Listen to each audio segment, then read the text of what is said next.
a pedirle a Teresa Parodi que inicie este encuentro. Así es que, bueno, vamos a poner en silencio todos nuestros micrófonos y somos todo oído para su música, su voz y sus palabras. Bueno, hola, buen día a todas, todos, todes.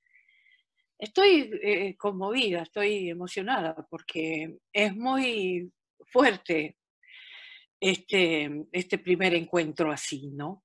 Es el primer seminario a distancia que da el Instituto Patria en esta nueva etapa, como dijo recién el compañero Oscar Parrilli.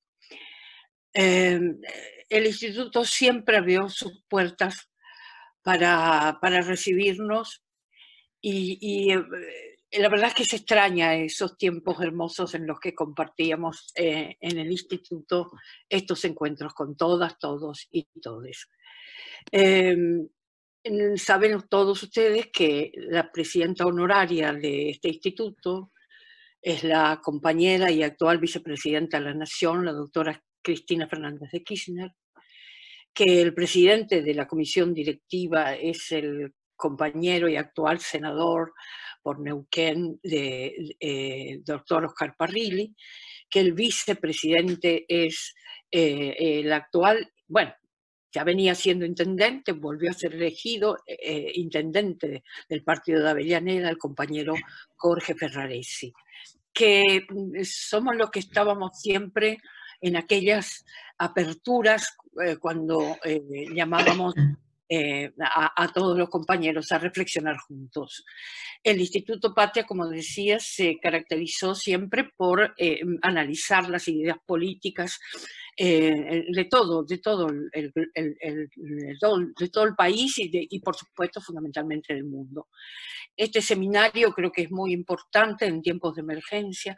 Esta emergencia sanitaria que nos deja así como paralizados, pero al mismo tiempo con una intensa actividad que nos permite comunicarnos de esta manera.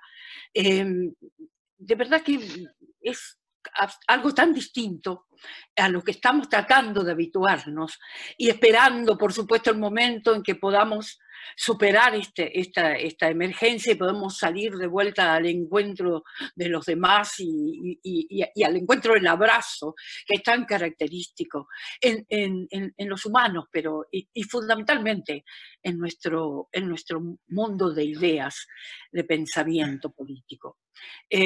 La compañera Claudia me había pedido que yo cantara un pedacito, una canción, para dar como un clima, no sé, afectivo. Porque sí, te habíamos pedido eso. ¿Eh? Sí, te habíamos pedido eso. Bueno, por eso. Voy a cantar una pequeña parte de una canción que es nueva, que me gusta a mí, bueno, que escribí, que me gusta, compartir con ustedes. En nombre de los que no han vuelto y nunca el olvido olvidó, te pido me dejes cantar mis canciones de amor. Te espero de pie en el umbral del sueño que no morirá. Nosotros podremos cambiar noche por claridad, noche por claridad. Cantamos por necesidad, por eso es hermoso cantar, sabiendo que pese al dolor, el amor volverá. El amor volverá, el amor volverá. El amor volverá. La la la la la la la. La la la la la la. El amor volverá. Creo que el amor volverá. Sé, nunca se ha ido. Por eso ahora estamos compartiendo este momento con todo ese amor del que somos capaces. Quiero presentar entonces ahora a nuestro vicepresidente, el querido compañero Jorge Ferraresi, a quien de verdad en lo personal extrañaba mucho, hace mucho que no lo veía y me alegra mucho verlo en este momento y estar nuevamente todos juntos dando inicio a esta nueva etapa del querido Instituto Patria. Jorge, te escuchamos. Hola, buenos días a todos. Gracias, Teresa. Y cuando presentábamos en aquellos tiempos los cursos, siempre vos decías que hacíamos como un paso de comedia, ¿no? Donde nos íbamos transfiriendo la palabra. Y yo siempre decía en esas cuestiones que no hace falta que cantes, porque cuando vos hablás, cantás. Digo, lo haces de una manera con música, o sea, vas hablando con música. Y la verdad que importante en este tiempo que nos encontremos y en haber repasado lo mejor de las experiencias del instituto, en ese que nos planteábamos el volver mejores, el prepararnos para una etapa nueva que venía, y nos agarra la pandemia. Y nuevamente nos tenemos que preparar, porque el mundo será distinto, la Argentina será distinto, el contexto internacional será distinto, los valores serán distintos, entonces también me parece que tenemos un desafío. Todas las crisis dan oportunidad, y acá vamos a tener una oportunidad también de ver cuál va a ser el rol del Estado, cómo en esta última discusión que tiene que ver con el impuesto a las grandes riquezas, quiénes son los que van a pagar el costo de esto tan destructivo como lo que estamos pasando, pero también digo esta oportunidad, y nosotros digo en esta volver mejores y en esta prepararnos para el futuro, también va a haber un día después, como decís vos, que va a ser el día del abrazo, el día del encuentro, el día donde vamos a tener que volver a discutir las cosas que discutíamos hasta hace no más de 40 días.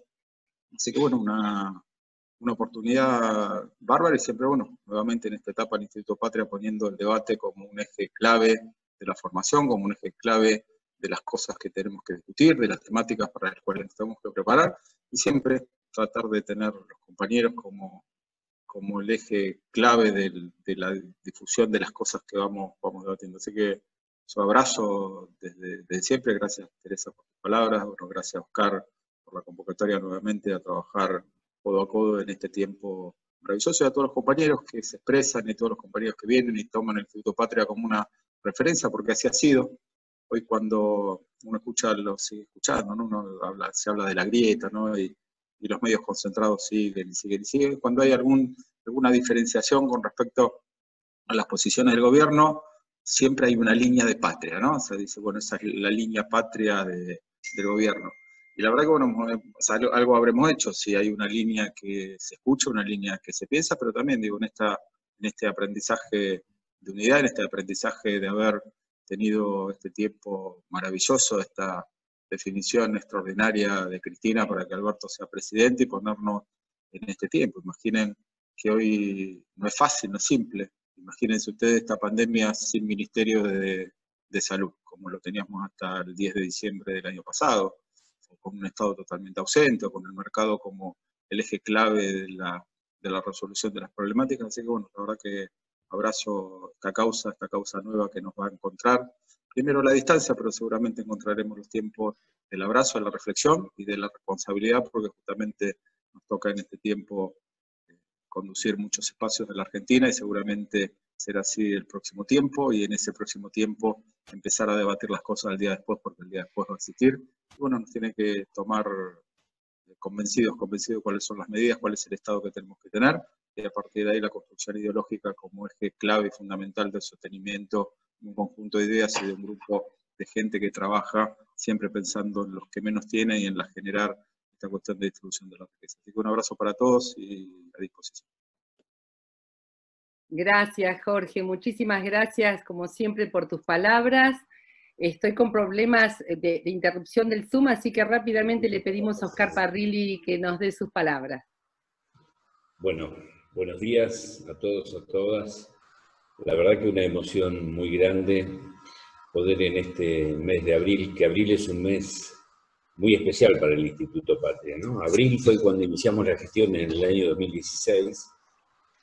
El 13 de abril fue cuando nuestra presidenta honoraria, Cristina Kirchner, y actual vicepresidenta de la Nación, fue citada, todos recordarán ese día por el nefasto ex juez Bonadío. a los tribunales de Comodoro Pi. Y bueno, en abril de este 2020 estamos iniciando esta nueva etapa del Instituto Patria, de la formación de todos nuestros compañeros a través de la videoconferencia. De manera que, sin duda que es una emoción y una alegría muy grande que podamos encontrarnos con Jorge, con Teresa. Bueno, los voy a nombrar con otros compañeros que formaron parte con nosotros en aquel abril del 2016, cuando iniciamos el Instituto Patria: Pablo Zurro, Mario Seco, Federico Bernal, Rita Cortés, Sebastián Rolandi, Marcela y Fernando Castiglione, Stan Bauer, y muchos otros compañeras y colaboradores que bueno, lo que nos decían en una primera etapa, decían: ustedes se hablan a ustedes mismos. Sí, claro, en aquella época nos hablamos entre nosotros porque estábamos siendo víctimas de una agresión, y estábamos siendo víctimas, empezando por nuestra presidenta honoraria, Cristina Kirchner, de toda su familia, como nunca se vio en democracia antes, ¿no? De una campaña de difamación, de persecución política, mediática, judicial, de todo tipo, y nosotros nos juntábamos, nos reuníamos para darnos fuerzas, para estar juntos, para saber que teníamos que seguir con las mismas convicciones, con los mismos principios, con las mismas ideas. Y bueno, la verdad que cuando uno mira, ¿no? Fueron 4 años muy duros, pero apenas 4 años.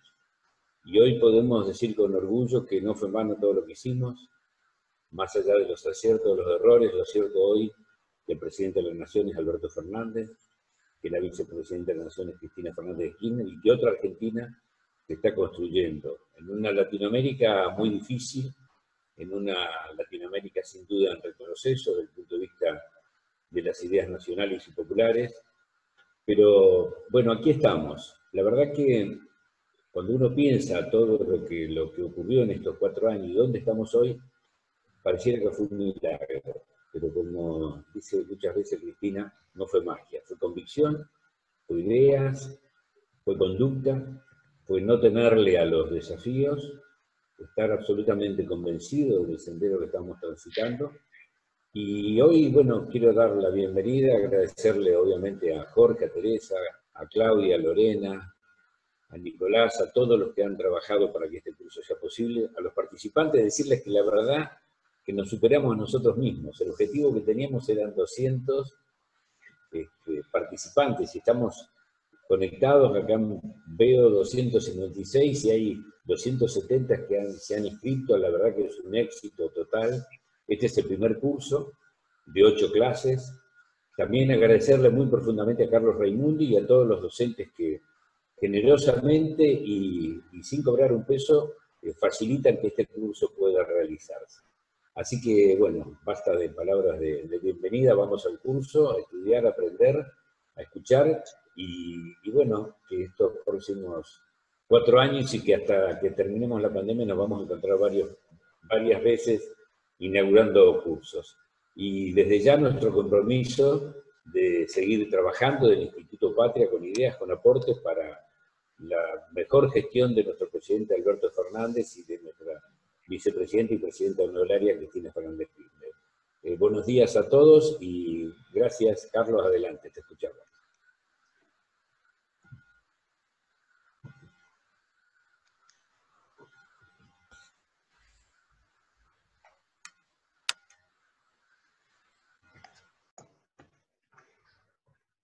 Buen día, Carlos Raimundi. Gracias, Oscar, por tus palabras.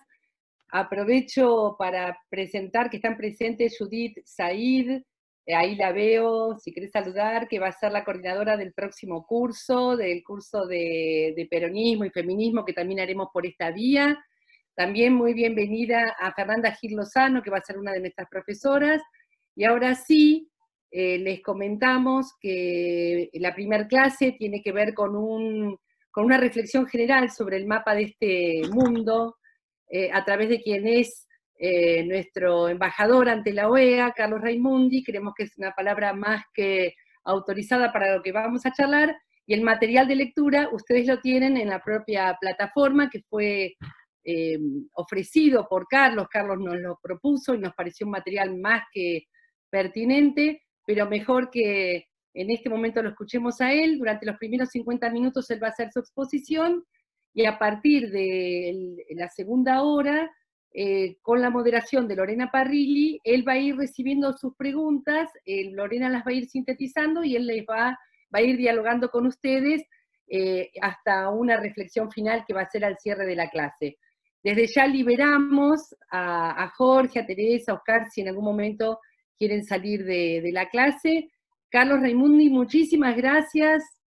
Adelante con tu charla.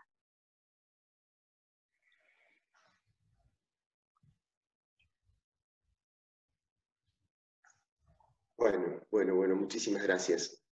Bueno, gracias Claudia, y obviamente gracias a Teresa, a Jorge y a Oscar Parrilli. Yo creo que a través de ellos tres está Cristina, aquí presente también, en esa capacidad de forjar nuestro pensamiento, ¿no? Nosotros expresamos cosas que tomamos de las enseñanzas y de la línea histórica de nuestro movimiento, y bueno, por supuesto que Cristina es la figura que está siempre presente.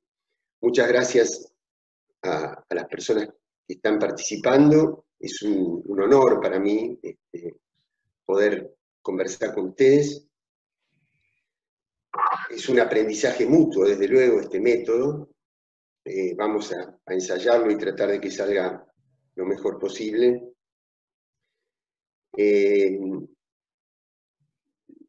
Es analizar un poquito cómo está el mundo, cómo está la región en este momento,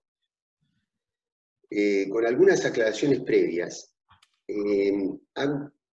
Se ha escrito mucho, se ha dicho mucho, han circulado redes, revistas virtuales y demás, tratando de hacer grandes análisis que nunca están de más, pero por lo menos mi percepción es que es muy difícil arribar a una conclusión final, ¿no? Yo creo que hay algunos filósofos, algunos pensadores, que tienen cierta pretensión de adelantarse a los acontecimientos y decir cómo va a ser el mundo cuando pase esta situación. Y a mí me parece que es muy difícil eso, porque para poder dar respuestas, para poder plantear certezas, siempre hay que tener alguna perspectiva para analizar los fenómenos. Y este es un fenómeno tan inédito y además tan omnicomprensivo, tan abarcador, que es muy difícil tomar distancia, es muy difícil salir como para tomar distancia y analizar en esa perspectiva. Por eso no es mi pretensión. Y además, ustedes saben que hay una consigna, que es que los filósofos tienen el rol de interpretar la historia y la realidad, pero somos las y los militantes políticos los que tenemos la obligación de actuar para transformarla. Nosotros no nos detenemos solo en las interpretaciones, solo en los análisis. Hay que incidir sobre la realidad, hay que intervenir sobre la realidad. Entonces, yo preferiría, o por lo menos hasta donde yo he llegado, humildemente, es tratar de formularme algunas preguntas. Yo creo que una cosa, que un avance ya bastante grande sería ver si las preguntas que nosotros nos hacemos son las preguntas correctas. Y ahí empiezo por una que suele circular, que dice cómo va a ser la realidad cuando podamos volver a la normalidad, ¿no? Y yo me atrevo a hacer una pregunta dentro de esa pregunta. Y es lógico, como decía Teresa hace un rato, y como todos queremos profundamente, volvernos a dar un abrazo, volvernos a encontrar, volver a salir y todo. Ahora, recuperar eso implica por sí mismo que nosotros queremos volver a la misma normalidad que teníamos antes de empezar esta situación. Y sinceramente ahí es donde yo creo que nosotros tenemos que aprovechar todo este tiempo para construir herramientas que nos permitan que el día que tengamos que retomar el camino, la realidad sea diferente. No en lo afectivo, desde luego, no en lo social, no en el acercamiento, en la proximidad humana, en todo lo que tiene que ver con nuestros sentimientos de pueblo, no en ese aspecto. En ese aspecto tenemos que ser más todavía solidarios, más afectivos, más cercanos. Me refiero al modelo de desarrollo, me refiero al modelo de acumulación de riqueza, al modelo de trabajo. Yo creo que esta circunstancia tan excepcional del mundo tiene que servir para construir nuevos paradigmas. ¿Y por qué? Porque voy a tratar de construir con ustedes una primera deducción, a ver si logro, la estoy construyendo dentro mío, así que me van a tener que ayudar. Pero lo primero que digo es, la vida humana, la vida en general, y especialmente la vida humana, se tornaba cada vez más difícil debido a los problemas en nuestra relación con la naturaleza, de las catástrofes ambientales, de la contaminación, de la polución, del cambio climático. Pero resulta que a partir del freno de la actividad económica, hay un montón de esas condiciones adversas de la naturaleza que se han empezado a revertir. Quiere decir que la primera conclusión es la causa por la cual se hacía tan dificultosa la vida en general en este planeta, tenía que ver con el modelo de desarrollo, tenía que ver con el modelo de acumulación. Quiere decir que superar esta crisis, si superar esta crisis significara volver al mismo modelo, retomaríamos el sendero de la catástrofe ambiental. Es decir, esa no puede ser nuestro paradigma. Nuestro paradigma tiene que ser diferente, porque leía el otro día en un trabajo de un antropólogo portugués que se llama Boaventura de Sousa Santos, que es un tipo muy interesante porque él como europeo, y habiendo sido formado en ideas de izquierda, él mismo admite que como europeo él se tuvo que descolonizar a sí mismo, porque aún las ideas de izquierda en Europa no dejan de ser eurocéntricas, no dejan de ser ideas tal vez más progresistas que las de derecha, pero siempre en nombre del conquistador, siempre en nombre del ocupante. Y él está tratando de construir lo que él llama una epistemología, una mirada desde el sur, una mirada desde el ocupado, una mirada desde el oprimido, una mirada desde el que lucha, no desde el conquistador, ¿no? Y entonces él decía, tenemos que tener cuidado de que si termina esta cuarentena, pero volvemos al modelo anterior, el fin de esta cuarentena no sea otra cosa que una especie de cuarto intermedio hacia la próxima, porque justamente era aquel modelo el causante de esta crisis. No me refiero únicamente a la aparición del virus, me refiero a la respuesta del capitalismo globalizado, del capitalismo financiero. No será de esta manera, será de otra, pero si mantenemos aquel modelo agresivo, enemistoso con la naturaleza, derrochador de los recursos naturales, discriminador, etc., no será este virus, será otra cosa, pero la crisis del humanismo, la crisis de la solidaridad no va a terminar, sino que se va a retomar. Y es ahí, es decir, si nosotros no queremos que la salida de esta pandemia implique retomar aquel camino, es donde la política tiene que intervenir, es donde la política tiene que actuar. ¿Por qué digo esto? Porque digamos, creo, como decía recién hace un ratito Jorge Ferraresi, que desde luego que hay condiciones para un nuevo orden.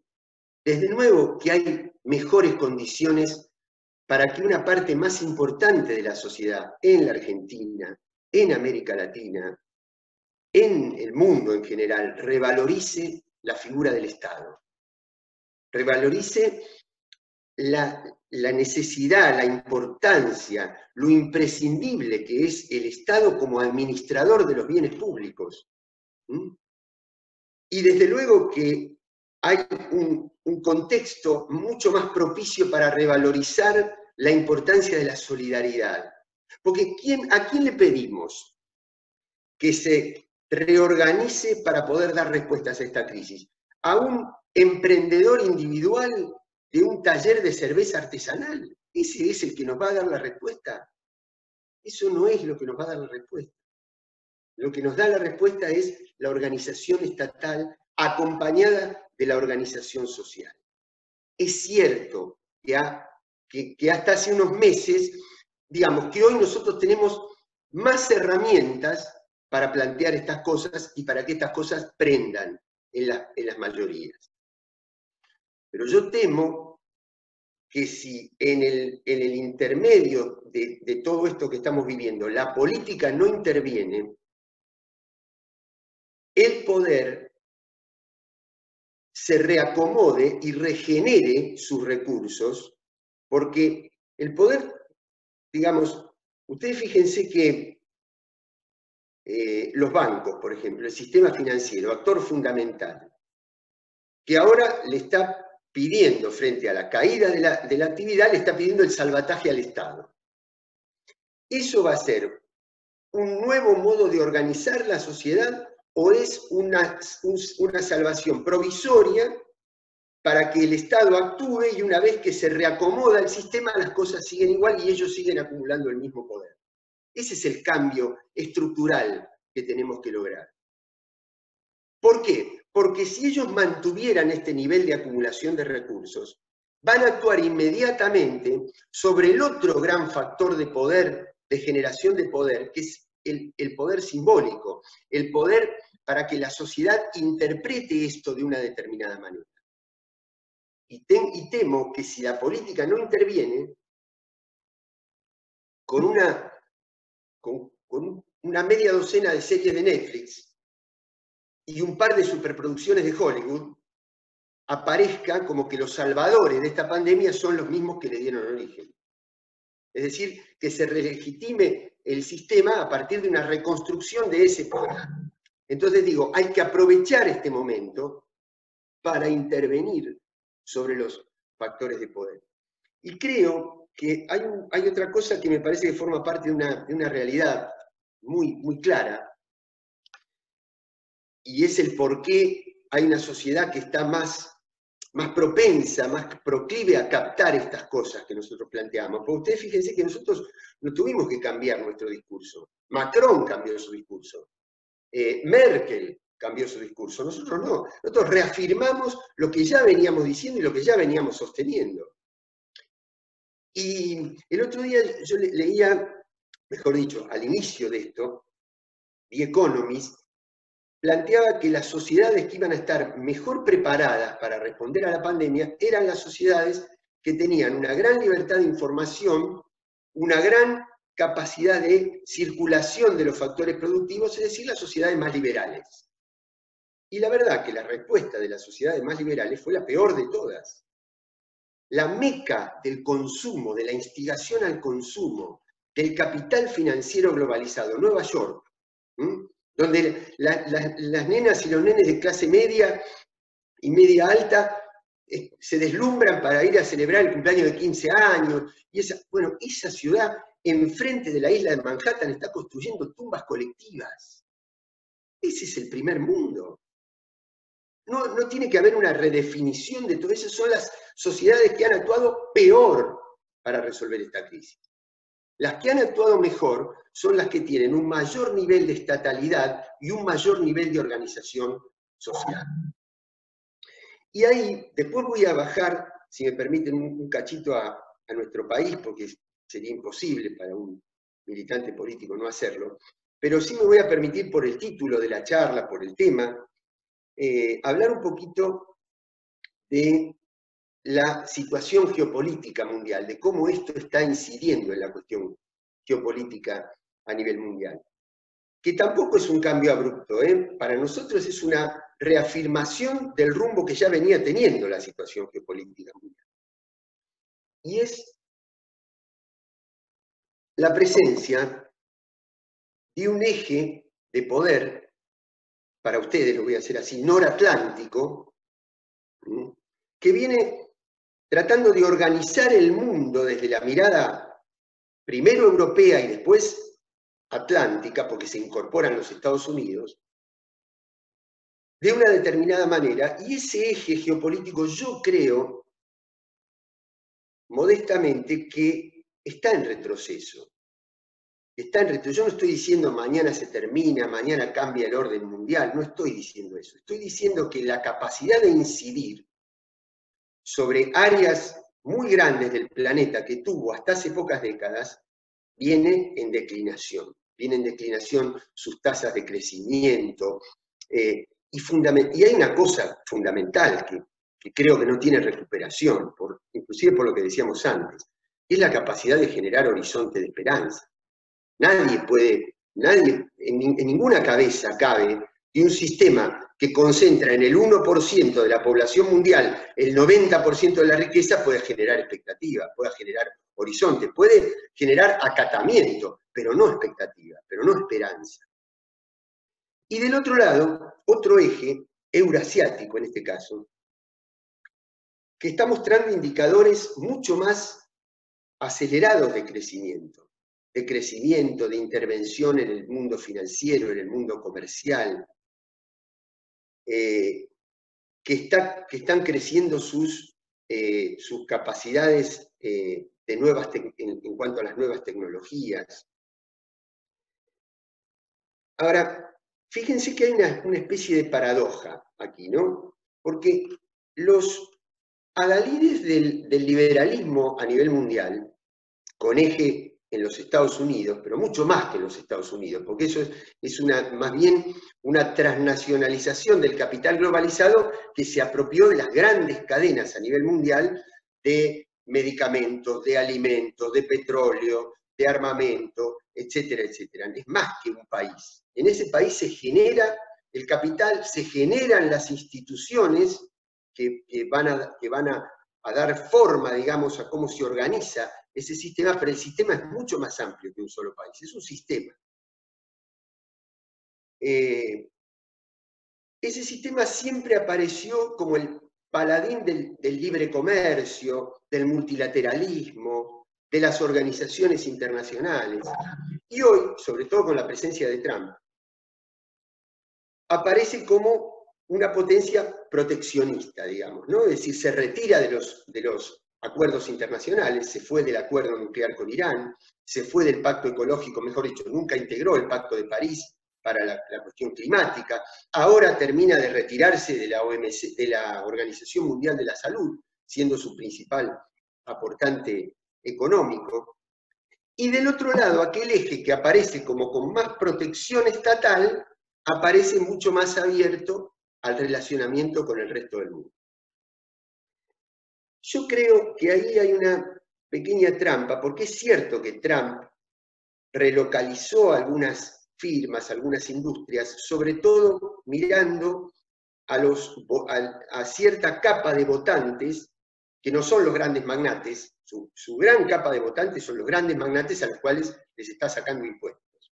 Pero fundamentalmente algunos trabajadores industriales de estados centrales en Estados Unidos que tienen un poquito más de trabajo a partir de cierta protección, de ciertas barreras arancelarias y sanciones que le ha impuesto a otros países del mundo y que ha cerrado parte de sus importaciones para defender supuestamente su industria.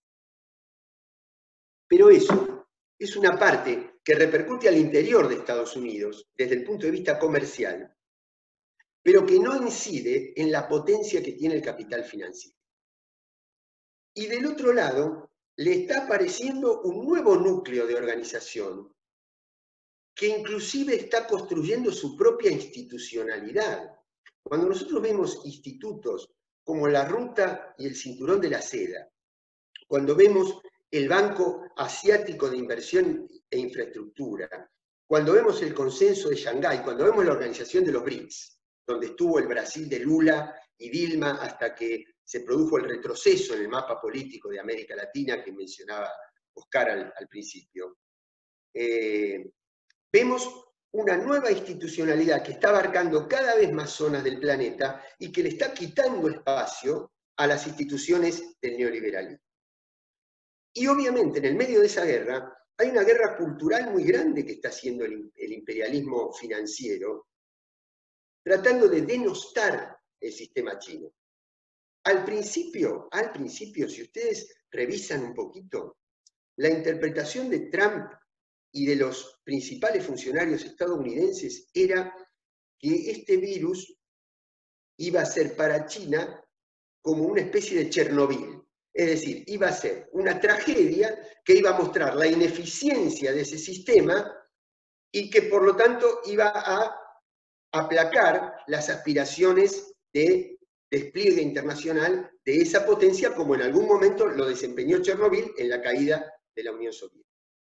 Pero resulta que China termina siendo uno de los países, probablemente el país, por sus posibilidades, por sus recursos, por sus reservas, etcétera, con más capacidad, no solamente para revertir el virus en su propio territorio, sino para extender la ayuda internacional. Yo no estoy diciendo con esto que nosotros tenemos que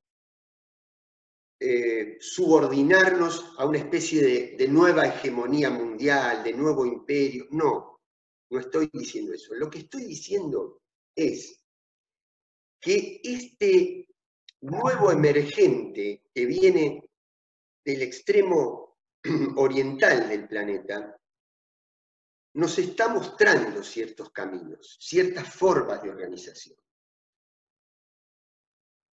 Y permítanme confirmar esto que estoy diciendo con algunos argumentos. En primer lugar, ustedes saben que en la década de los años 70, cuando se inicia la reconfiguración del capitalismo de productivo a financiero, los tres grandes centros del capitalismo en ese momento eran los Estados Unidos, desde luego por encima, Europa Occidental y el Japón.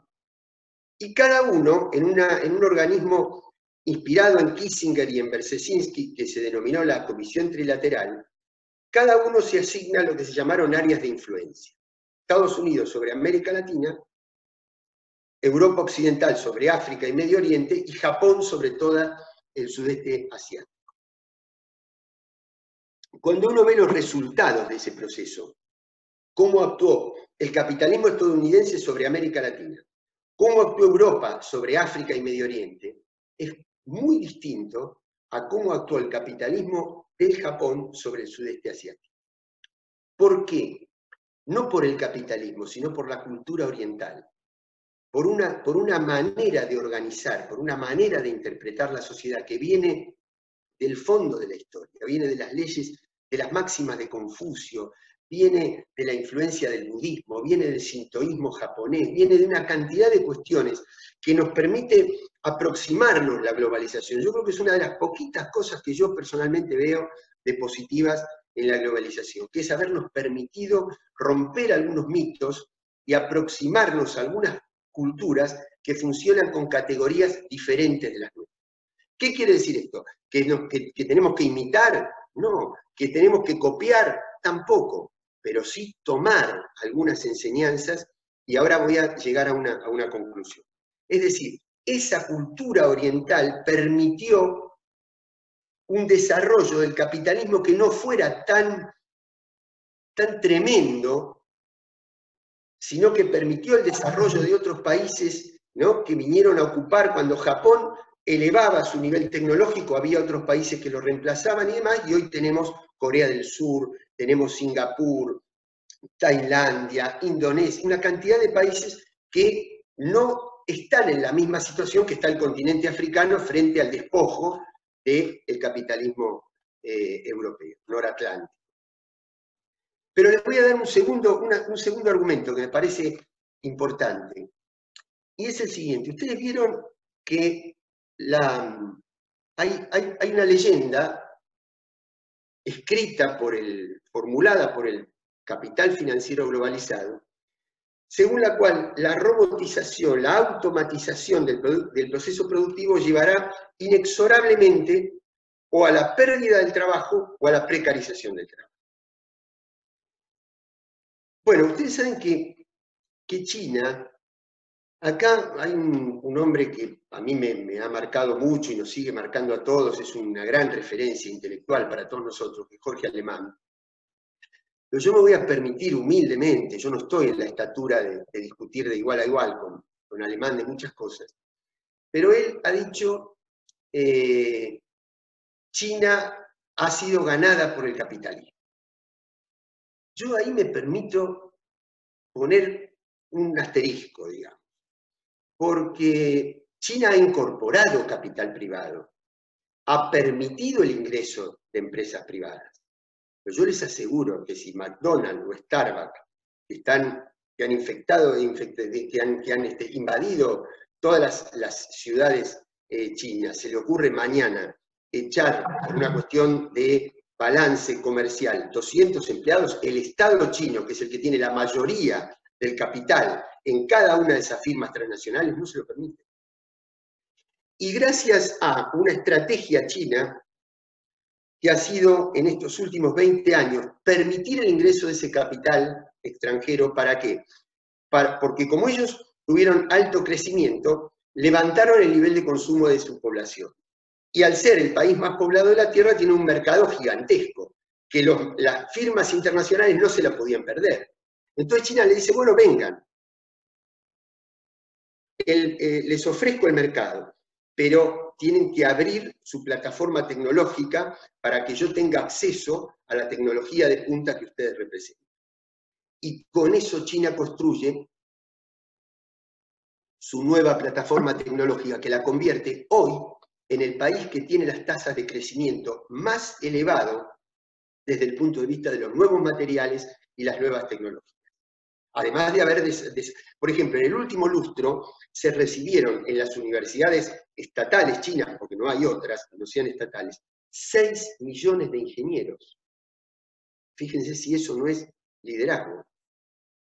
El 60% de los trenes de alta velocidad están construidos en China y está tratando de reconvertir su matriz energética para hacerla menos contaminante, teniendo en Beijing, por ejemplo, todo el sistema de transporte público eléctrico y teniendo la mayor fábrica de autos eléctricos. Es decir, hay un modelo ahí. Podríamos ser nosotros como ellos, probablemente en algunas cuestiones que tienen que ver con la subordinación, con el acatamiento a ciertos niveles muy, casi diría, más autoritarios que nuestro estilo. No, pero sí reconocer estas cosas, pero quería llegar a lo siguiente. China, entonces, que es el que tiene el nivel de robotización más elevado en la última década de su producción, no tiene un solo desempleado. ¿Saben por qué?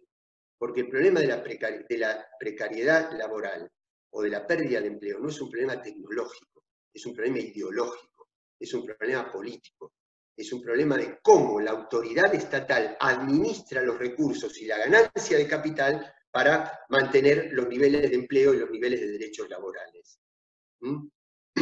Porque si hace un siglo y medio la ecuación tecnológica, ganancia de capital, jornada laboral, arrojó un resultado de una jornada de 8 horas, y hoy esa misma ecuación dice que para que los trabajadores mantengan sus derechos, para que las familias mantengan su bienestar, hay que reducir la jornada laboral, habrá que reducirla.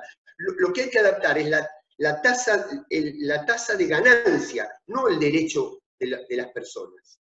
Esa es una diferencia filosófica absoluta, que es donde nosotros tenemos que intervenir, para que cuando salgamos de esta pandemia no retomemos aquel camino, sino que tengamos nuevas condiciones para construir ese nuevo orden que planteaba Jorge Ferrares hace un rato.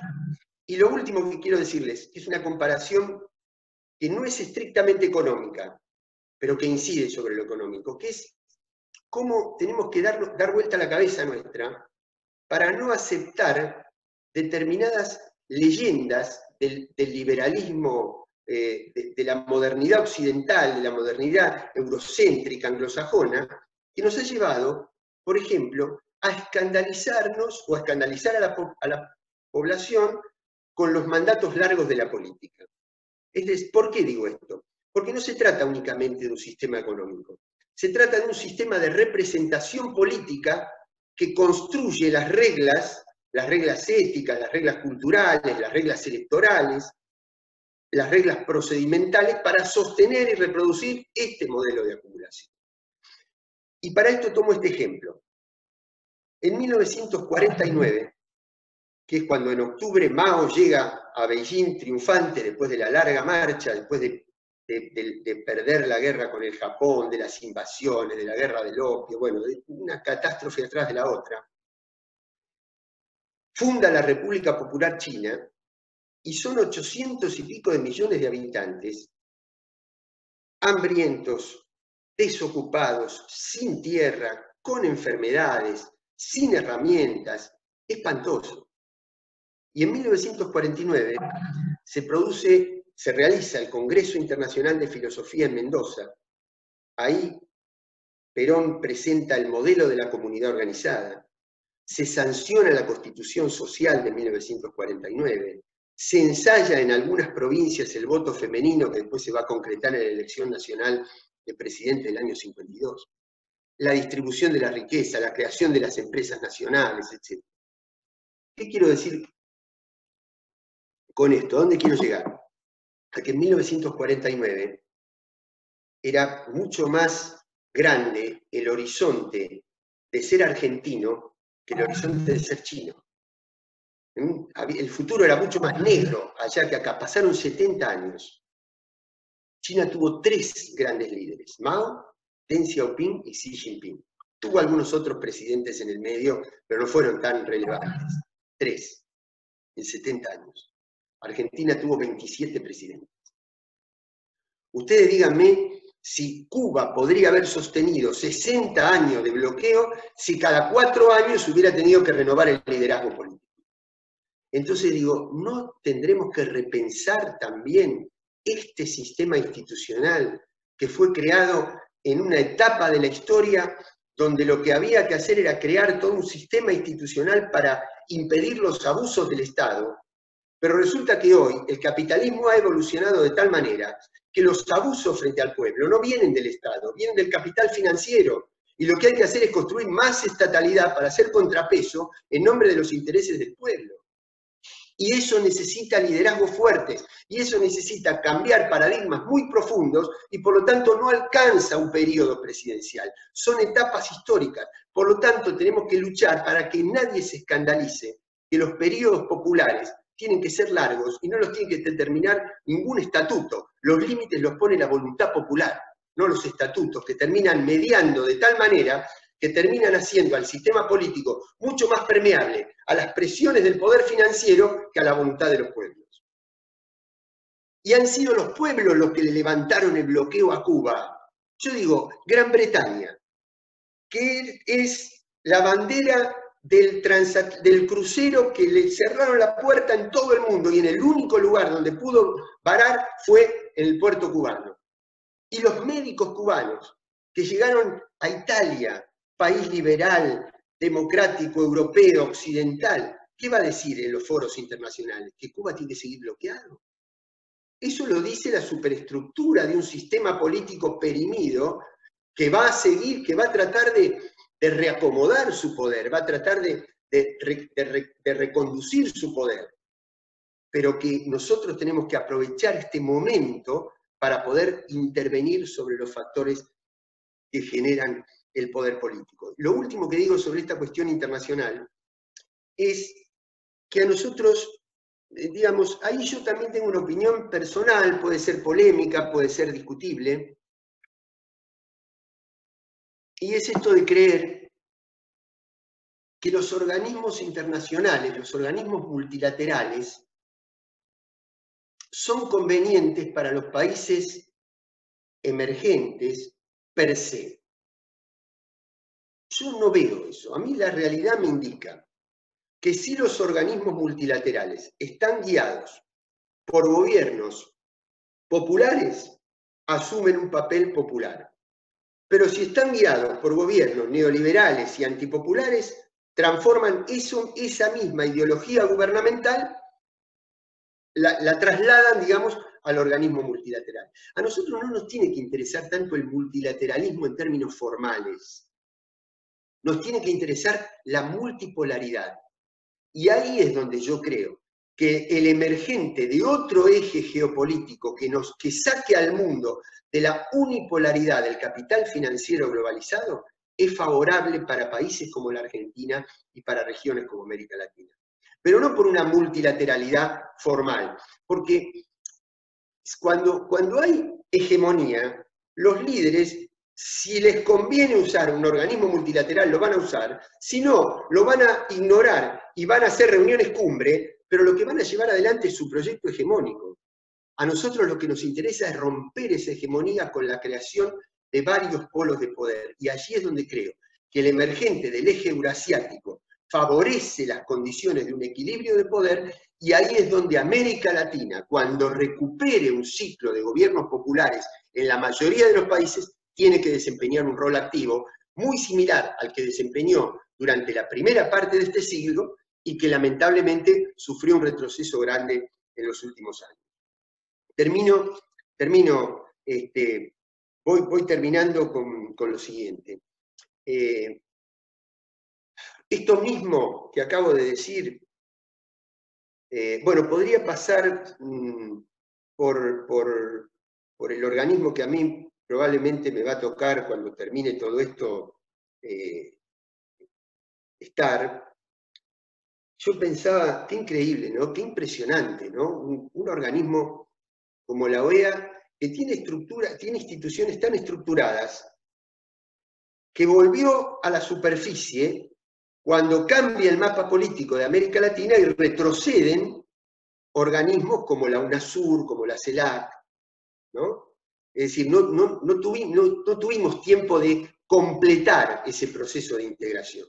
Imagínense si hoy estuviera la UNASUR con el Consejo de Ministros de Defensa y con el Consejo de Ministros de Salud que tenía, cómo hubiera trabajado sobre esta pandemia a nivel latinoamericano. Bueno, eso retrocedió porque cambió el mapa político de la región, quedó la OEA. Y además con las herramientas tecnológicas que tiene. Yo pensaba, me digo, ¿cómo puede ser que este organismo de lo único que se ocupe es de voltear gobiernos populares, de organizar fraudes electorales, de consentir intervenciones militares, en lugar de coordinar, por ejemplo, la política migratoria, el regreso a los países a través de la coordinación de la frontera, de los aeropuertos, la compra en escala de medicamentos y de equipo y de insumos críticos para la salud para 400 millones de personas, lo cual hubiera significado un descenso de los precios y de la accesibilidad de los pueblos. Digo, la herramienta de la integración.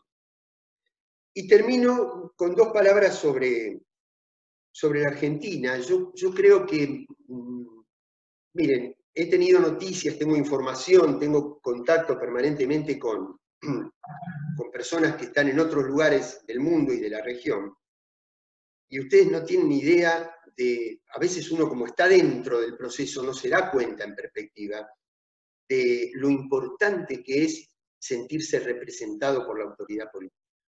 Es decir, el pueblo argentino, aún los que desconfiaban del Frente de Todos, aún los que no votaron la fórmula de Alberto y Cristina, se siente contenido, se siente representado, se siente respaldado, se siente que hay una autoridad responsable que tiene, dado lo inédito de la situación, tiene este problema que señalaba Alberto con una frase que a mí me parece bien lograda, que es, nosotros estamos sobre un escenario representando una obra, pero al mismo tiempo que la representamos estamos escribiendo el libreto, porque no lo conocíamos, porque lo estamos construyendo a medida que vamos avanzando, pero se hacen cargo. Se hace cargo, cosa que no está sucediendo en la mayoría de los restantes países de nuestra región. Y se hacen cargo en mancomunión con la organización de la sociedad.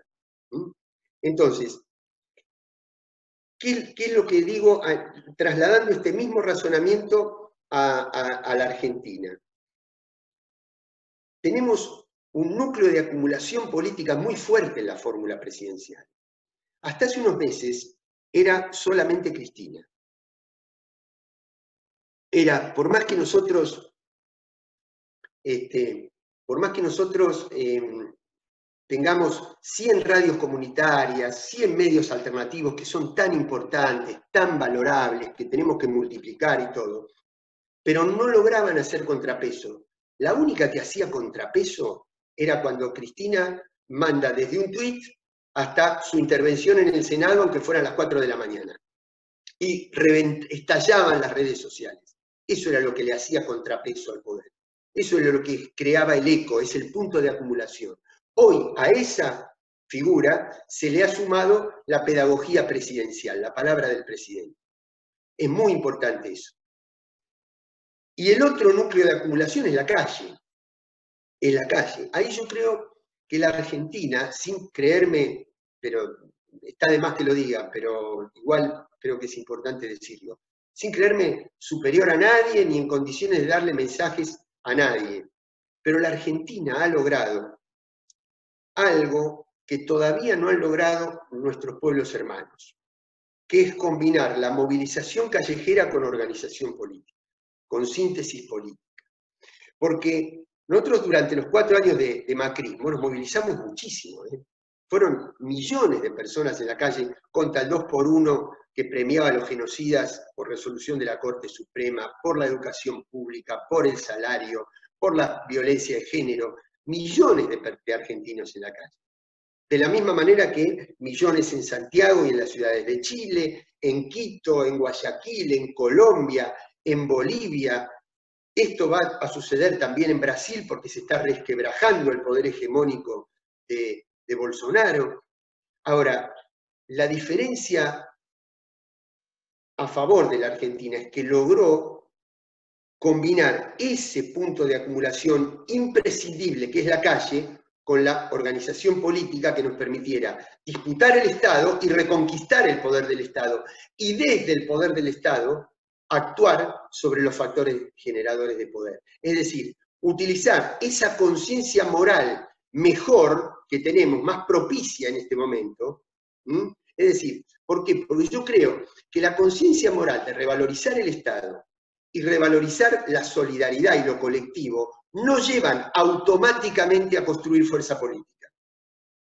Para que de esa conciencia moral, mucho más mayoritaria que tenemos hoy, más propicia, se convierta en fuerza política hay que intervenir. Y eso es lo que creo que, con toda la complejidad que tiene la organización política, social, sindical de la Argentina, se está tratando de intervenir.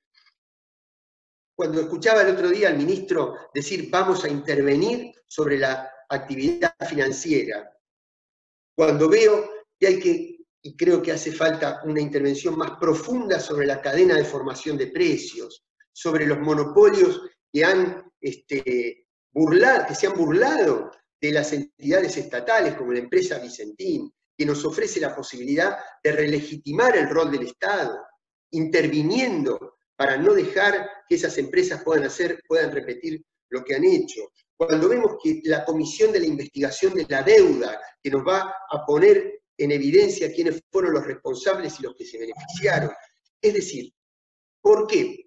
Porque si no intervenimos en modificar esos núcleos generadores de poder, yo veo, cuando veo los medios hegemónicos, veo que no tratan la crisis o la pandemia desde esta perspectiva, la tratan desde la estadística. Veo gráficos, veo números, veo dibujitos, veo estadísticas y veo que están al acecho de cualquier error que podamos cometer para poder ellos actuar. Cuando los veo ponerse en el lugar de los buitres, es decir, los medios grandes en la Argentina, son los que enuncian desde los intereses de los buitres. Entonces digo, tengamos cuidado que si no intervenimos, ellos después no reconviertan esta situación y la lleven de nuevo para reconstituir el orden anterior. Entonces, digo, me parece que estos son algunos de los desafíos, lo planteé al principio, no tengo certezas, tengo interrogantes y echar mano a una caja de herramientas, porque finalmente, estamos hablando de incidir sobre la realidad, estamos hablando de política, estamos hablando de militancia, estamos hablando de organización. ¿Para qué? Para que cuando salgamos de esta pandemia no sea el cuarto intermedio hasta la próxima crisis, sino que podamos reconducir en un orden social y económico fundado sobre otros valores. Bueno, hasta acá llego, ahora quedo a disposición de lo que los coordinadores dispongan. Muchísimas gracias. Bueno, gracias a vos, Carlos. Seguís con Lorena. Seguís con Lorena ahora, que está trabajando con todas las preguntas y comentarios que te han hecho. Muchísimas gracias, Carlos. La verdad que fue muy, muy esclarecedor. Vamos a apagar las cámaras de quienes están, de las autoridades, de quienes están allí con cámaras abiertas, y te vamos a dejar con Lorena para la respuesta a las preguntas. Bienvenido, Ricardo Foster, nuestro próximo disertante, que también está por ahí. Adelante, Lorena. Sí, la verdad es que fueron muchísimas las preguntas que fueron planteando, y muchas de ellas, a medida que fuiste exponiendo, Carlos, creo que están respondidas, pero bueno, acá recuperamos algunas. Quiero agradecer a los compañeros que están también colaborando con esta tarea de ir leyéndolos y concentrando las inquietudes. Una de las preguntas tiene que ver con qué oportunidades y dificultades plantea la relación con China, Rusia y ese bloque en surgimiento.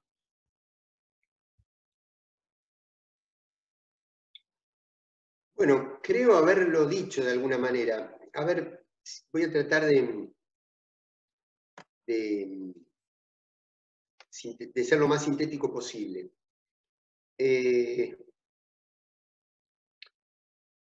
Ahí hay una presencia del Estado, hay una presencia del rol de la planificación.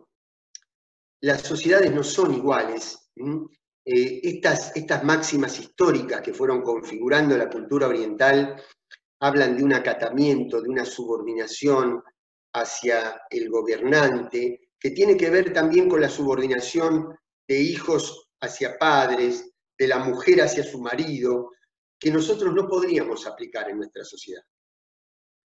Pero lo que sí tenemos que extraer primero es, primero y fundamental, que son un factor que contribuye a la diversificación del poder en el mundo, cosa que ya en sí mismo es un valor, es un valor positivo. En segundo lugar, yo no veo que las intervenciones de este eje le estén indicando a los países que son sus contrapartes cómo tienen que ser sus gobiernos o cómo tienen que ser sus políticas. Ahí hay una diferencia fundamental con las instituciones del capitalismo globalizado. Porque, primero, China no tiene una historia de haber invadido, tiene una historia de haberse defendido de invasiones. Ni siquiera Japón. Japón sí tiene una historia de invasiones y de proyección extraterritorial, no China, cuyo legado es siempre haber mirado hacia adentro de sí mismo, y hoy obviamente ha hecho una explosión como actor internacional. Pero cuando yo veo, por ejemplo, cómo han votado estos países, que ustedes saben que desde el año 2007, si no recuerdo mal, tienen un acuerdo, China con Rusia, de discutir todas estas cosas entre sí y de trasladar después esa opinión política a los foros internacionales. Entonces, siempre votan en conjunto, en Naciones Unidas, en el Comité de Descolonización, en los distintos organismos. Y entonces, cuando les ha tocado, por ejemplo, reconocer al Estado palestino, lo han hecho. cuando les ha tocado reconocer la autonomía del Estado iraní, del gobierno iraní, para manejar sus recursos energéticos, han estado a favor. Cuando tuvieron que preservar la autonomía de Siria para defenderse de la intervención de los Estados Unidos, lo han hecho. Y hoy día yo creo que sí, con toda esta caída del petróleo, con las sanciones comerciales y económicas que ha tenido, con las amenazas de invasión, con todos los problemas fronterizos y con el desabastecimiento, con la confiscación de reservas que ha sufrido el gobierno de Venezuela, esto no quiere decir que yo comparta en un cierto por ciento las cosas que hace ese gobierno, de ninguna manera. Lo que digo es que para América Latina es central preservar la autonomía de ese gobierno. Y si ese gobierno ha resistido, y si ese pueblo ha resistido, es por una unidad cívico-militar muy fuerte, por una unidad entre los sectores populares y el gobierno, pero también por la intervención económica y financiera de China, y también por cierto apoyo que ha hecho la economía de Rusia. Quiere decir que este eje, junto con otro actor fundamental que no mencioné, pero me parece que hay que mencionarlo, que es la palabra y la escala de valores como actor internacional que está sosteniendo en esta área de pensamiento el Papa Francisco, más el eje de América Latina, me parece que es un contexto que, si bien no es el ideal, porque en América Latina hemos retrocedido mucho políticamente, es un ciclo abierto que nos permite explorar una especie, me atrevo, es provocador y polémico lo que voy a decir, pero me atrevo a hablar de una especie de actualización de la tercera posición. ¿A qué me refiero? Que hoy no es Washington-Moscú, es entre el neoliberalismo, que es una forma de exclusión por desamparo, por olvido, por marginalidad, y el neofascismo, que es una forma de exclusión por xenofobia, por racismo. Ninguno de los dos es profundamente democrático, y ese es un papel que creo que el bloque latinoamericano, cuando recupere la presencia de gobiernos populares, tiene que desarrollar. Bien, hay otra pregunta que tiene que ver, dice Carlos, ¿ves necesaria una reforma constitucional para cambiar y mejorar de una vez para todas el sistema en el que vivimos? Mira, esto no debe ser tomado, digamos, eso es a ver, el presidente ha dicho que él no quiere una reforma constitucional, que no le parece este el momento, y por lo tanto yo no voy a entrar en esa discusión de cuál es el momento táctico. Lo que sí puedo decir conceptualmente, que yo creo que el modelo de reproducción desenfrenado de ganancia financiera, que es como está organizado este sistema, que ha traído este descalabro en todos nuestros países, está sostenido por un modelo político. Y que por lo tanto, puede ser hoy, puede ser mañana, pero en algún momento va a haber que repensar el sistema de representación política, porque yo no creo que haya un sistema económico autónomo del sistema político que lo sostiene. Por lo tanto, si queremos cambiar las estructuras del modelo, en las estructuras económicas, tenemos que pensar en cambiar las estructuras políticas e institucionales, porque están armadas para otra realidad. Ya lo mencioné eso. Digo, hay que hacer cambios profundos en el Poder Judicial, hay que crear instituciones de poder popular. ¿Para qué?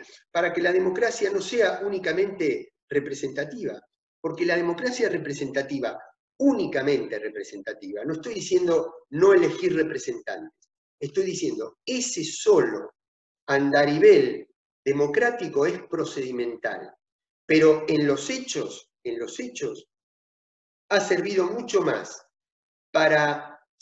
ha sido mucho más permeable a las presiones del poder fáctico que a la voluntad popular. Es decir, un sistema electoral, creyendo que ese es el único modo de representación democrática, permite al pueblo votar. Pero resulta que después uno ve que el rumbo político, el diseño político va hacia mayor crisis, hacia mayor pobreza, hacia mayor endeudamiento, hacia una pérdida de soberanía, hacia la indefensión frente a la presión del capital transnacional. Y sin embargo eso no fue lo que votó el pueblo. Quiere decir que si esto es lo que vota el pueblo, y esta es la decisión de gobierno, hay todo un sistema de mediaciones entre la voluntad popular y la decisión gubernamental que de alguna manera interrumpen, trastocan, subvierten esa voluntad popular. Entonces, al sistema puramente representativo hay que impregnarlo de instituciones de poder popular que impliquen profundas reformas institucionales para aumentar la cercanía entre la voluntad popular y la decisión gubernamental. Eso es cambiar el sistema normativo, eso es un cambio constitucional. La oportunidad la decidirán los decisores políticos. Mi opinión es que sí. Y lo otro que quiero decir con relación a esto es que también es muy importante el método de una reforma, no solamente el contenido. No es solamente el texto de una nueva institucionalidad, sino que es el contexto de debate público. ¿Cómo haría yo para reformar la Constitución por decirlo de una manera gráfica, en cada esquina un cabildo abierto para que cada argentina y cada argentino digan cuáles tienen que ser sus derechos? La reforma constitucional es un requisito fundamental, que no sea el producto de un laboratorio de juristas, sino el producto de la ebullición de un clamor popular por más derechos.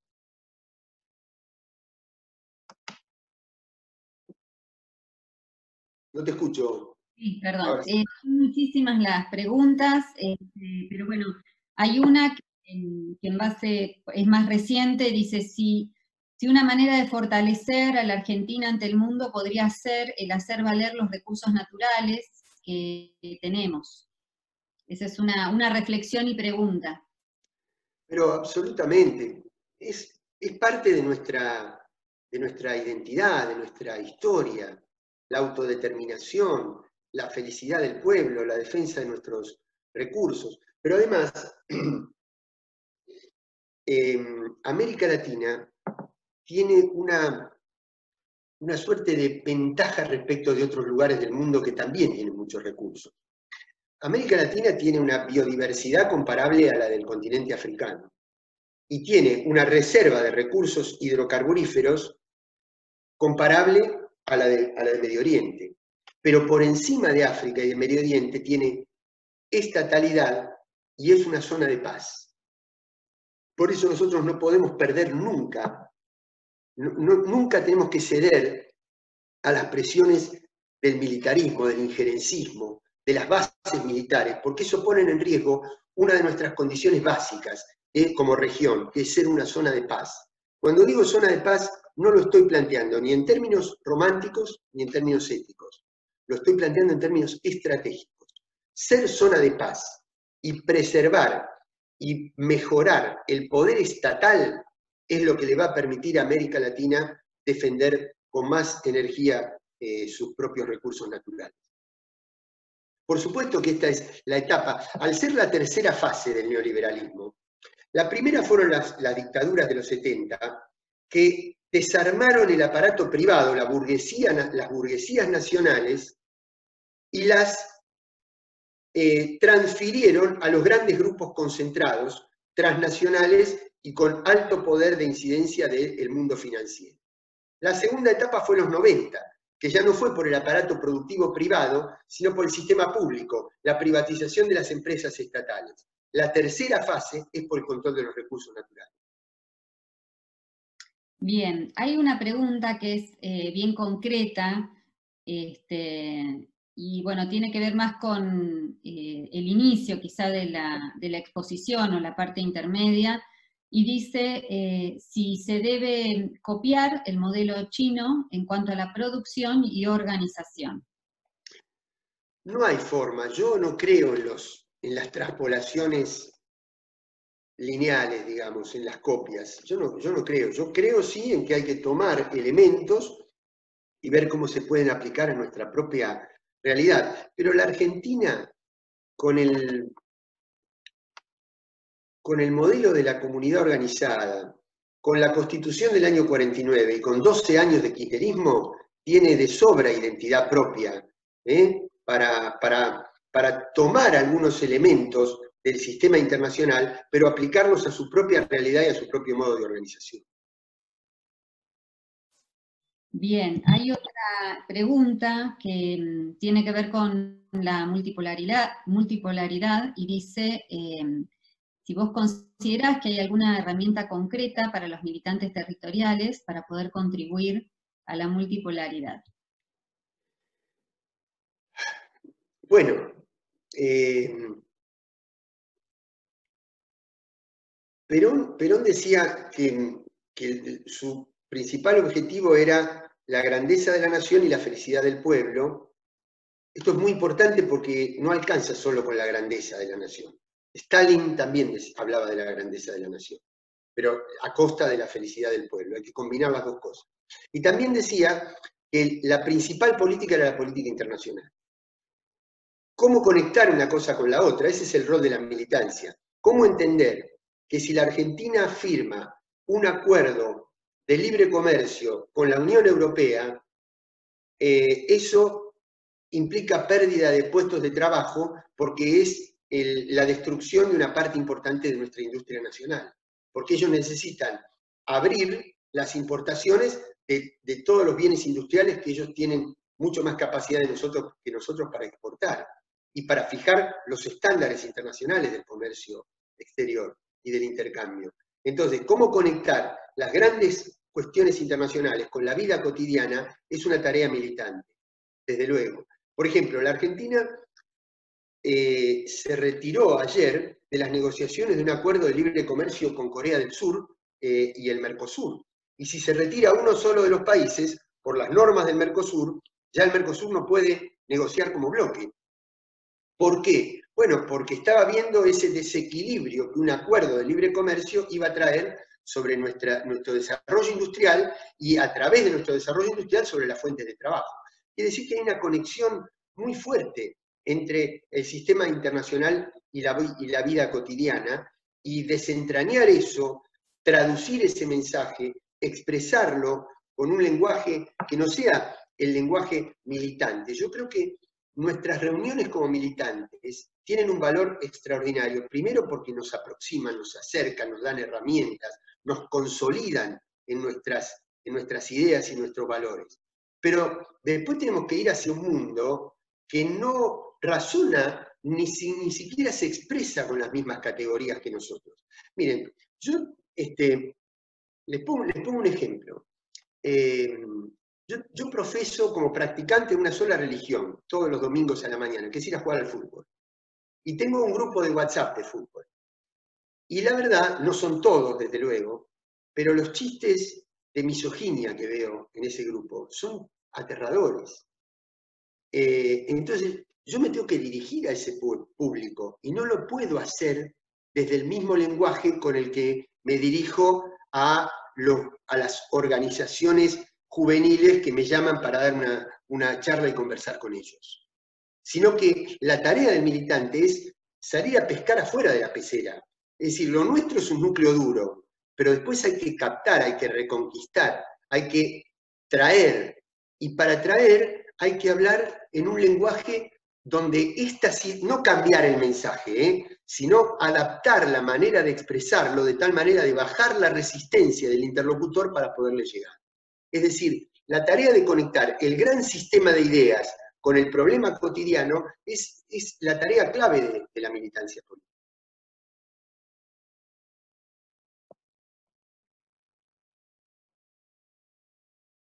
Bueno, son muchísimas las preguntas, trato de ir concentrando algunas, además como se escribe tan rápido en el chat, se hace un poco compleja la recopilación. Pero bueno, hay una que tiene que ver, que por ahí no se tocó el tema puntualmente, y dice, ¿qué opina Carlos de la ciencia, respecto de la ciencia en la política en esta situación, en este contexto? No, bueno, pero esa es primero no es mi universo, pero es una pregunta muy simple de responder. Nosotros, la reconstitución del sistema científico-tecnológico es fundamental para nosotros y para nuestra soberanía. Estamos en una sociedad del conocimiento, de la inteligencia. Desde luego que yo no tengo una mirada cientificista. Digo, la ciencia es una herramienta, no es el parámetro sobre el cual organizar nuestra vida, porque nuestra vida se organiza desde ese conocimiento científico y también desde el mundo de los afectos, de las pasiones, de la proximidad, de los sentimientos. Pero el papel infraestructural, digamos, del desarrollo científico-tecnológico es una fuente central e irreemplazable de la soberanía. No es tan difícil responder esa pregunta de manera simple, rápida y concreta para un no especialista. Bien, acá Brian pregunta que le gustaría que Carlos pueda dar mayor especificación de la forma estatal de China a la hora de intervenir en la pandemia. Bueno, lo que pasa es que yo creo que hay cosas que están por escribirse, que todavía no las conocemos en toda su dimensión. Como por ejemplo el origen de este virus. Estados Unidos dicen que lo implantó China para después irradiarlo al resto del mundo. China dice que fueron laboratorios transnacionales los que lo aplicaron a través de una convención militar que hubo en la ciudad de Wuhan cuando se originó todo esto. Pero más allá de una u otra cosa, lo cierto es que el virus llega en vísperas de un acontecimiento muy importante para la cultura china, pero también para la economía china y para la imagen china del mundo, que es el Año Nuevo chino.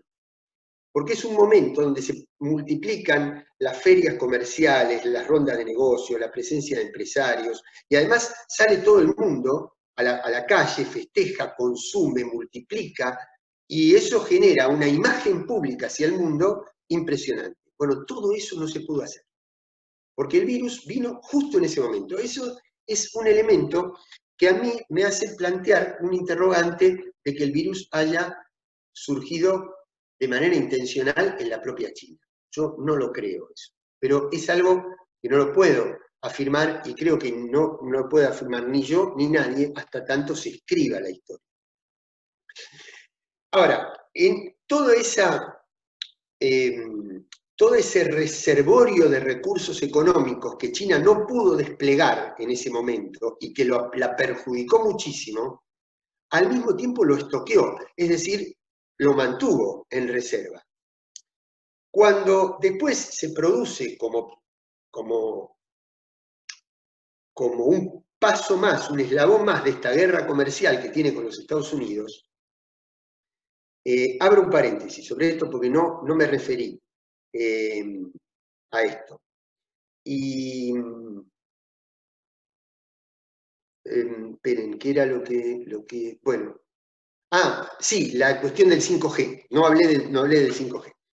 Es decir, yo creo que la batalla por el control de la tecnología digital de quinta generación, que es el 5G, es un eje central en el mundo, como lo fue la revolución industrial para organizar el trabajo y la producción en el siglo XIX, y como fue la desregulación financiera, y como fue el taylorismo. Ustedes saben que, a pesar de, en el momento de la Guerra Fría, a pesar de la disputa entre Estados Unidos y la Unión Soviética, el proceso productivo era similar. Es decir, la cadena de especialización productiva en una fábrica de automotores en San Petersburgo y en Detroit, en Estados Unidos, era similar. Lo que era distinto era la apropiación de plusvalía y la distribución de la ganancia, pero no el proceso productivo. Es decir, hubo una forma de producción fordista, taylorista, que organizó el sistema del capitalismo productivo. Después hubo una desregulación de las normas bancarias y de regulación estatal sobre el capital financiero que produjo la transnacionalización y cambió de capitalismo productivo a financiero. Bueno, hoy el 5G ejerce ese rol de paradigma ordenador de todo el sistema productivo. Porque como va a multiplicar por 100 la velocidad de la transmisión de datos, porque hoy nosotros podemos estar muy cerca, pero yo para comunicarme por celular tiene que ir una señal a un satélite y bajar. El 5G significa multiplicar como mínimo por 100 la cantidad de satélites y la distancia que están de la Tierra. Por lo tanto, la velocidad de la multiplicación de la transmisión de datos es inusitada. Eso va a repercutir de manera directa sobre la organización del sistema productivo y la organización de nuestra vida particular, de nuestra vida cotidiana. Eso está en disputa en el mundo. Ese es el factor central de quién se apropia de eso y es el factor central de esta guerra comercial. Esa guerra comercial intenta penetrar en el sentido común. El otro día miraba un videito, después se lo voy a mandar al grupo, no sé si no se lo mandé a Claudia, donde hay una mujer china comiéndose una tortuga. De manera, o sea, un poco chocante. Eso lo saca el capitalismo globalizado y dice, así se está gestando el COVID-2020. No el COVID-19, sino el COVID-2020. Es decir, así China está gestando el nuevo virus. ¿De manera de qué? De generar reacción a nivel visceral. Eso no apela a ninguna reflexión, a ninguna nada. Son categorías alimenticias que tiene una sociedad muy lejana a la nuestra, que son diferentes a la nuestra, como son diferentes en África, como son diferentes en Medio Oriente y como son diferentes en el mundo esquimal o en los países nórdicos. Son diferentes a los nuestros. Se alimentan de otras cosas, de otras maneras, pero lo presentan de tal manera de llevar esa guerra comercial al terreno de la repugnancia personal, visceral, sin ningún tipo de análisis, de reflexión, de panorama, de multidimensionalidad del conflicto. Bueno, cierro este paréntesis del 5G. China hace una reserva de todo eso, Estados Unidos le impone medidas restrictivas al comercio y a las importaciones. Entonces, ¿China qué hace? En lugar de esos productos exportarlos a los países capitalistas que le han impuesto sanciones, los aplica al mercado interno. Con esto baja el nivel y al bajar el nivel de actividad económica, baja la cotización de las empresas multinacionales, y con las reservas que tiene acumulada China, gracias a todo el superávit que ha tenido de comercio exterior con otros países, compra acciones de los capitales de las empresas multinacionales. Y de esta manera convierte una crisis que la había perjudicado por la pérdida de posibilidad, de oportunidad del Año Nuevo Chino, en una multiplicación del capital accionario del Estado chino sobre firmas transnacionales. Y en una elevación del nivel de vida y de consumo de su población, visto que tiene restricciones para exportar, entonces utiliza ese stock de comercio y de producción para su mercado interno. Esto nos da a nosotros un nivel de oportunidad. Pero cuidado, porque también es cierto que no se le puede, es decir, China en una mesa de negociación va a defender sus intereses y va a tratar de inundarnos de juguetes y de perjudicar nuestra industria juguetera. Y somos nosotros los que tenemos que defender eso. Y por eso defiendo tanto la integración, porque va a ser mucho más factible la defensa de nuestros intereses como bloque regional que como país individualmente. Bueno, no sé si esto responde, a veces me voy un poquito de la pregunta, pero bueno, ustedes comprenderán que no es tampoco sencillo abordar tantos temas, ¿no? Está perfecta, acá hay muchos comentarios y agradecimientos, Carlos, por la explicación. Otra de las inquietudes dice si respecto, qué análisis harías o qué reflexión tendrías con respecto a si post pandemia sería necesario dar lugar a la posibilidad de estatizar algunas empresas argentinas. Sí. Sí. Sí, no. Lo venía sosteniendo sin pandemia, por lo tanto no veo por qué voy a tener que cambiar por la pandemia. Bien. Bueno, después,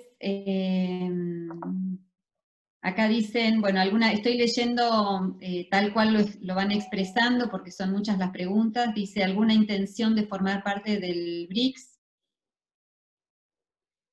Sí, inclusive nuestra futura embajadora en Rusia levanta esa bandera, digamos, de que Argentina se incorpore a ese orden de países que está un peldaño por debajo del grupo del G7, digamos, pero que es un bloque que abarca más del 60% de la población mundial y más del 60% del PBI mundial. Por lo tanto, que la Argentina forme parte de ese sistema. Ahora, después, la defensa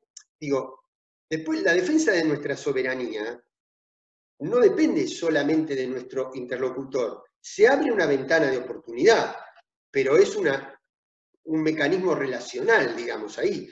La Argentina y América Latina es la que tiene que desempeñar un papel. Desde luego que se hace mucho más difícil si un actor tan relevante como Brasil está ausente de este proceso, o más que ausente representa los valores contrarios a los nuestros. Pero como yo creo que es un ciclo abierto y dinámico, esto no va a ser eterno y creo que a un mediano plazo vamos a reconstituir un modelo de gobiernos populares en la región. Bien, acá hay una pregunta que tiene que ver con los adultos mayores.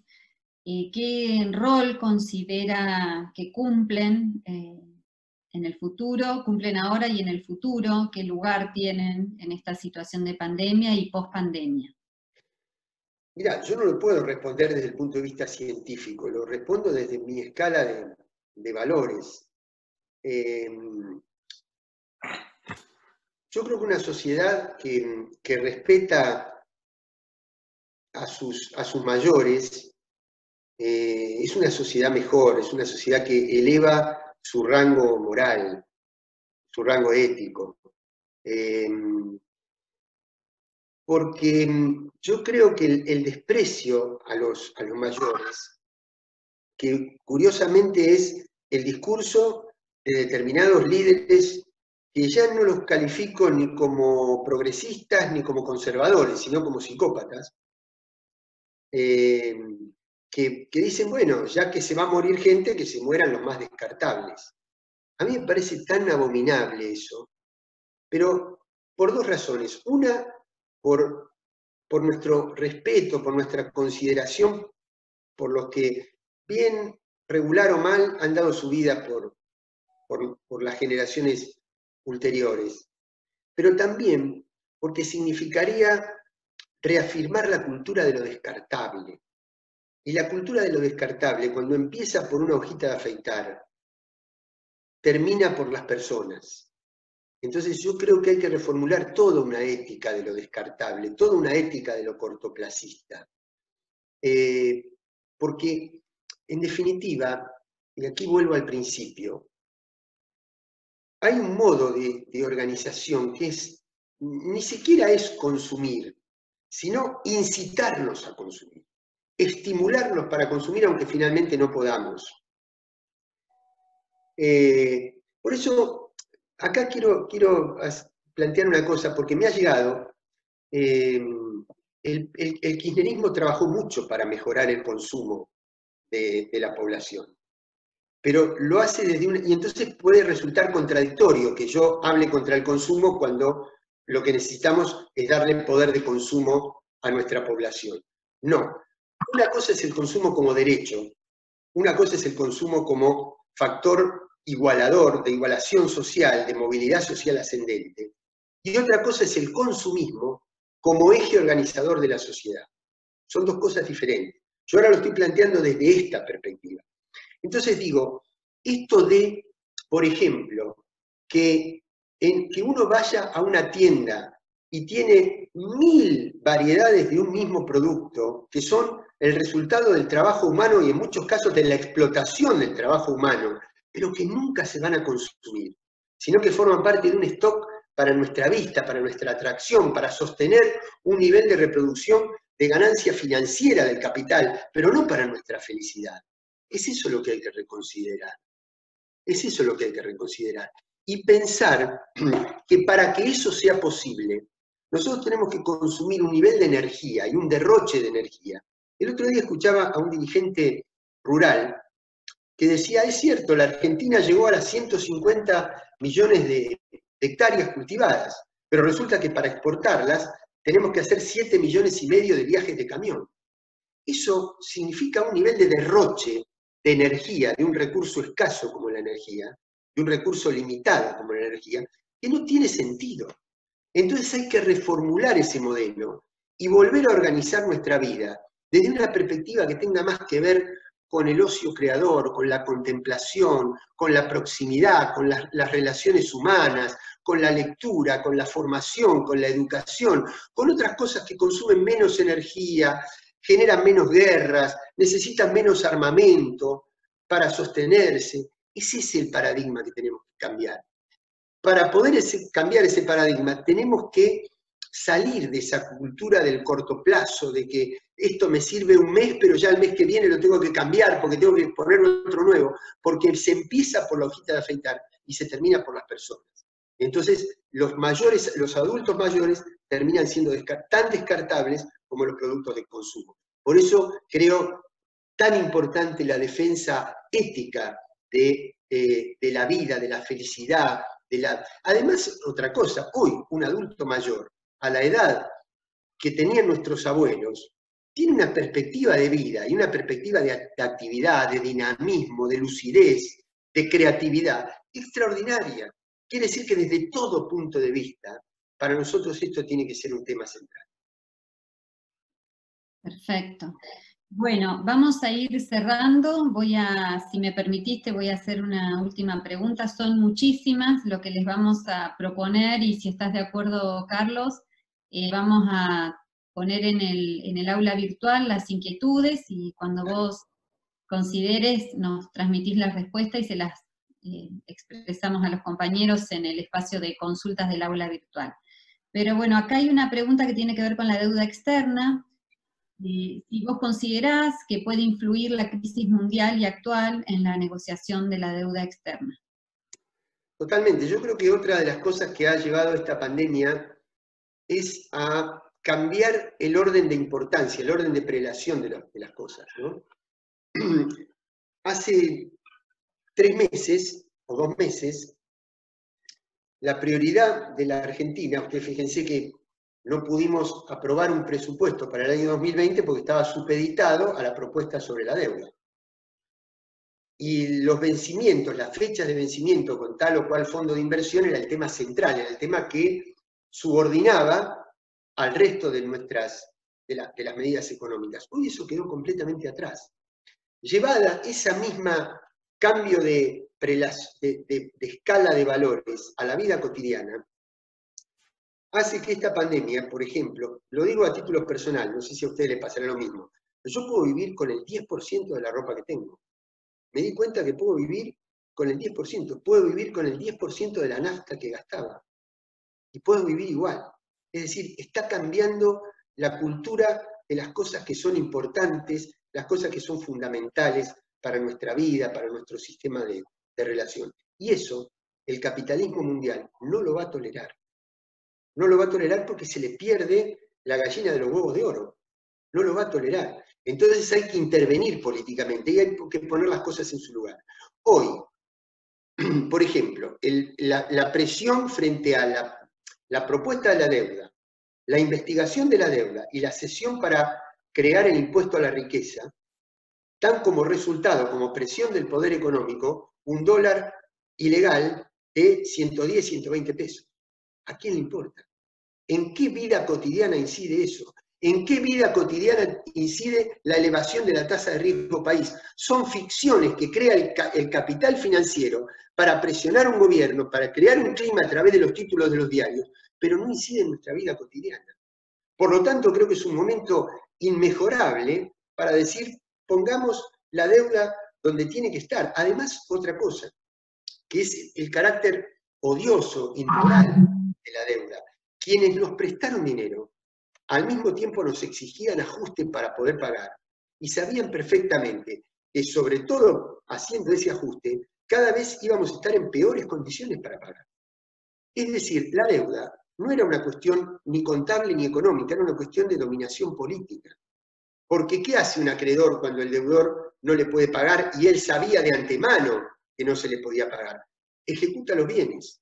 se quedaba con nuestros recursos, se quedaba con Vaca Muerta, que ahora está un poco para abajo por el precio del petróleo, pero que ya en algún momento va a retomar, se quedaba con nuestras empresas, se quedaba con nuestra riqueza. Entonces, hay que generar una conciencia de soberanía en nuestra población, porque tampoco va a alcanzar con el liderazgo de un gobierno, en ese sentido, si al mismo tiempo no tenemos una sociedad movilizada y concientizada que respalde esa política audaz que le reconocemos o que le reclamamos al gobierno. Y creo que el gobierno argentino ha hecho lo suyo. En paralelo va a estar la investigación de la deuda, que por primera vez se crea una comisión parlamentaria para investigar y determinar responsabilidades. Pero en lo concreto está la propuesta que hace que hasta el 2023 la Argentina no pague, y en el 2023 pague una masa muy pequeña de intereses. Por lo tanto, eso nos permite una propuesta de crecimiento. Así que siempre, tampoco estoy cambiando mi discurso. Si me lo hubieran preguntado hace 2 meses, hubiera respondido algo muy parecido. Bien, perfecto. Bueno, Carlos, acá todo el mundo, todos los compañeros te aplauden, aplausos, muchas gracias. Gracias, Carlos, por tu exposición. No, al contrario, para mí fue un honor, es un honor, un orgullo haber podido tomar este contacto con todas ustedes y todos ustedes, compañeras y compañeros. Mucha fuerza, aquí estamos, y vamos para adelante, que está todo para ganar esta batalla. Muchísimas gracias. Un honor.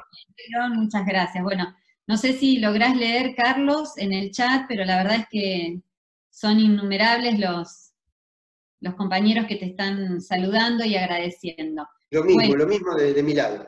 Mucha fuerza. Bueno, muchas gracias. Voy a darle la palabra a Claudia y ya vamos finalizando el encuentro. Muchas gracias.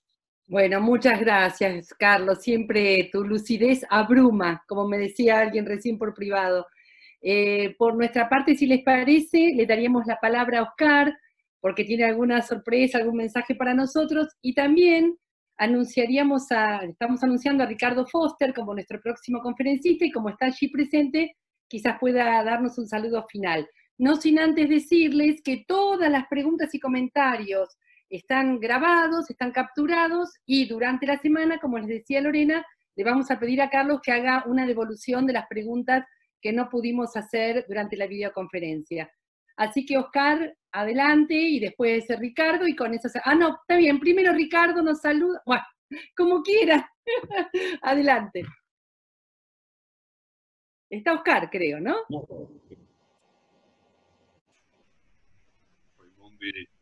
Una charla espectacular, Ricardo, vamos. Crítica, y la alegría inmensa de ser parte. Ojalá que el sábado que viene esté a la altura del desafío. Dejó bien arriba la marca Carlos, y una alegría para mí participar del Instituto Patria, de estos cursos de formación, y obviamente con amigos tan queridos y amigas como Oscar, Claudia, y todos los que participan, Teresa, en fin. El Patria ha tenido un papel enorme en los años duros, en los años oscuros, en los años difíciles, y tiene que seguir teniendo un papel de generar precisamente política, pensamiento crítico, capacidad de acción, pero también de interpretar fuerte y agudamente la realidad que nos está tocando vivir. Así que el sábado que viene ahí estaremos a las 10 de la mañana conversando con tanta gente que veo que tienen una sed de participación extraordinaria, y eso es muy bueno, muy, muy bueno. Abrazo grande para todos. Gracias, Ricardo. Oscar, entonces, si podés cerrar esta primera experiencia. Bueno, sí, la verdad que muy feliz, muy contento por la charla de Carlos, por la participación de todos los compañeros. Creo que es un éxito muy importante que hemos tenido hoy. Vamos a seguir adelante con este tipo de cursos y de charlas, que es la tarea que nos impusimos allá en el 2016, y que hoy, como decía recién Ricardo, es necesario que también teniendo la responsabilidad de gobernar la Argentina, sigamos formando, capacitándonos y teniendo un pensamiento crítico y haciendo aportes y ideas para que nuestro gobierno pueda ser cada día mejor y pueda satisfacer mejor los intereses de nuestro pueblo.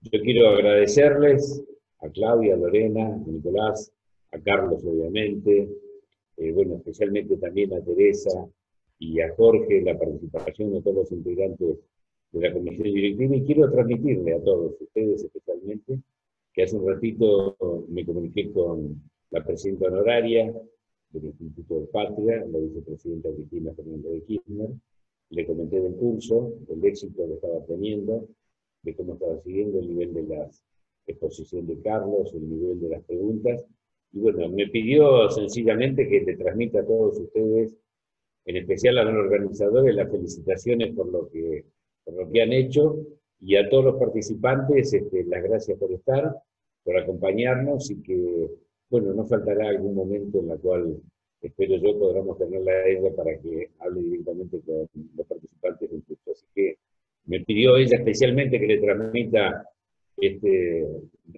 agradecimiento a todos los que trabajaron, el reconocimiento a todos los que participaron, y bueno, con mucha convicción, con mucha fe, y sigamos en este camino que es el que realmente nos merecemos, tenemos que hacer, y yo no puedo, porque la verdad que me sale de muy adentro, siempre me recuerdo. Traer el recuerdo también de Néstor Kirchner. Néstor era también, al igual que Cristina, producto precisamente de su formación, alguien que insistía precisamente mucho en la necesidad de formar los cuadros. Él fue el que tuvo la idea de organizar la juventud y de empezar a generar conciencia, a generar pensamiento crítico, a tener identidad, a tener personalidad política, y bueno, por aquella frase que decía, ¿no?, en algún momento, que florezcan mil flores. Estas mil flores eran jóvenes con pensamiento, con ideas, con convicciones, y nosotros humildemente en el Instituto Patria lo que intentamos hacer del 2016, lo que vamos a seguir intentando hacer ahora a través de este mecanismo de las videoconferencias. Así que bueno, les dejo el final para ustedes, y muchas gracias y felicitaciones nuevamente a todos. Creo que felicitémonos, porque la verdad que es una caricia al corazón y al alma que nos hacemos entre nosotros cuando las cosas salen bien. Así que muchas gracias y hasta el próximo sábado. Gracias, muchas gracias Oscar, gracias a todos y todas, nos vemos el próximo sábado, seguimos por el correo, seguimos por las consultas de la plataforma Moodle, a Carlos los vamos a seguir molestando para que responda lo que falta, Lorena, una ídola, Nicolás, Fot, gracias por la técnica, gracias Ricardo, nos vemos, gracias a todos y todas.